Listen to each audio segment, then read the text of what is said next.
Salut les amis de eSport TV, merci encore de la confiance renouvelée les gars, merci de louer des likes, merci de louer des abonnés, merci également du bail ici commentaires, un plaisir renouvelé chaque fois de partager des informations yi mbokki sénégalais fépp fu leen 14 régions du Sénégal àdduna wërngal këpp ñi ngi leen di jaajëfal ñi nekk également ci l'hôpital yi ci kër yi tëdd feebar yàlla na suñu borom fëgg seen bopp ngay wér ak jàmm ñi nekk ci kaso yi njuumteef yóbbu leen fa la boog ñu tëj leen fa defuñ dara ak également ñi nga xam ne aussi seen i jëf moo leen fa yóbbu suñu borom gën leen a xeeti boppam dellu leen seen i njaboot ñi wax aussi ñi dëddu àdduna suñu borom xale leen àjjana fi daw si gay te yéexee ñu on avance ensemble dans la magie de eSport TV actualité oblige Philippe Doucet indi na ay leeral ci li nga xam ne moo tax Sadio Mané demam fii di Bayern de Munich daal di am fu muy sooxee ba léegi moom indi na ci ay leeral te loolu lañ leen di taatanal gën leen ko wasaare wax leen nan la mbir yi demee notamment lu tax Sadio Mané ba tey confirmé gul du côté de Bayern de Munich et aussi li mooy programme première journée éliminatoire Coupe d'Afrique 2023 bi donc gis ngeen donc mi ngi commencé le 4 juin là donc Namibie Burundi Nigeria Tanzanie Gambie Soudan Gambie Sénégal les jouer xam ngeen ko Algérie aussi des jouer mais aussi Sénégal moom mooy tëj presque mën nañ ko wax parce que moom 19h les jouer moom ak équipe bi di Bénin mais aussi Côte d'Ivoire Zambie Burkina Faso Cabo Verde Cap-Vert Togo Eswatini Comores Lesotho aussi dina am Tunisie Guinée équatoriale aussi du côté donc du FC Barcelone mooy club bi gën a endetté gars yi ci championnat européen yëpp yi existé donc actuellement ñoom ñi ngi ci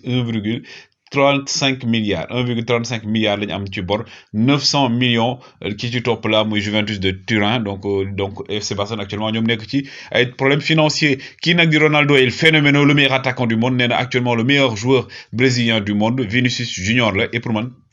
il a raison parce que Vinicius Junior mi ngi def loo xam ne voilà donc voilà à son âge il est exceptionnel ki nga xam ne nag mooy Kylian Mbappé côté image am ki nga xam ne mooy Noël Le Graët di seen président fédération française rencontré na nag waajuru ak entourage bu Kylian Mbappé pour waxtaan waxu image yi parce que Mbappé dafa bëgg am léegi di xool ci image am fan ak fan lañ koy dugal donc loolu mooy fi mu ne nii li ko war indi ay problème moom ak waa fédération française Javier Tebas nag ki nga xam ne mooy Laporta moo ko del si ne ko waxal ak ñëpp ba nga génn si ñun waa FC Barcelone bu ñu dugal say waxu transfert yi nga wax tout. Donc actuellement Tebas qui commence donc à agacer donc le milieu du football notamment Laporta aussi waa Paris Saint-Germain bi ñu sonal Luis Campos nag selon l'équipe moom du yor titre li nga xam ne mooy directeur sportif bu Paris Saint-Germain moom nañ koy chargé lépp loo xam ne mooy recrutement aussi dénicher ay jeunes talents pour un peu relève lii di Paris Saint-Germain loolu lañ ko fas yéene dénk Luis Campos nekk donc aujourd'hui ki ñu me pressentir ne mooy remplacer kii di Leonardo plus de 400 buts ki nga xam ne mooy donc kii di Thierry Henry donc 30 buts de la tête 318 du pied droit 63 du pied gauche 27 penalty 19 coups francs donc but sur de la place but hors de la place de la surface plutôt kii di donc Thierry Henry gis ngeen xayma ba mu ñuy def kii nag di Philippe Doucet wax na ci Sadio Mané lu tax ba léegi moom problème am ci diggante demam foofu noonu ci wote du Bayern de Munich lan moo koy tardeel et selon Philippe Doucet li ko waral mooy dernière année de contrat bu Sadio Mané parce que Sadio Mané contrat am gay ba juin 2023 là donc et pour cela aujourd'hui Bayern bu ko bëggee jënd il faut que mu fay dernière année de contrat bi et que loolu fi mu ne lañ nekk négocier par rapport ak loolu nee na nag demu Sadio Mané donc nekk na loo xam ne c'est logique parce que ki nga xam ne mooy Jürgen Klopp il avait tout préparé depuis parce que ba nga xamee ne jënd na kii di donc yenn joueurs yi ak aussi le fait que ne tey Sadio Mané am salaire boo xam ne moo gën a néew moo gën a tuuti maanaam li ñuy fay kii di donc Mohamed Salah loolu xamoon nañ ne Sadio Mané comme que fin de contrat la nekk et aujourd'hui il est exceptionnel ak coupe d'Afrique bi mu génn et tout day wax ñu gën a yokk salaire am et que tey ñii di waa Liverpool ak masse salariale bi ñu am mënuñoo woon yokk ñaari salaire yooyu ak yéen ñi am yëpp donc dañuy am problème moo tax il fallait que ñoom dans leur tête que kenn dem et que aujourd'hui au vu de la situation gis nañ ne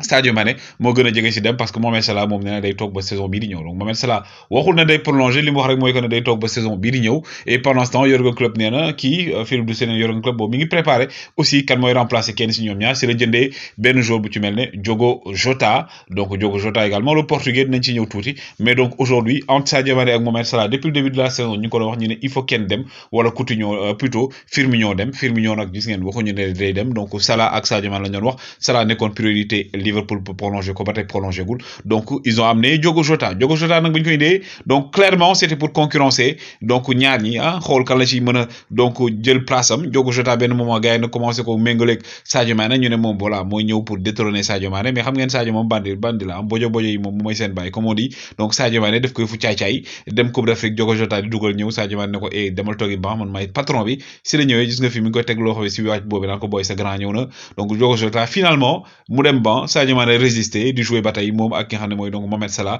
peur de l'attaque bi ñu jég saa indi Luis Diaz ñëpp ne bon Sadio Mané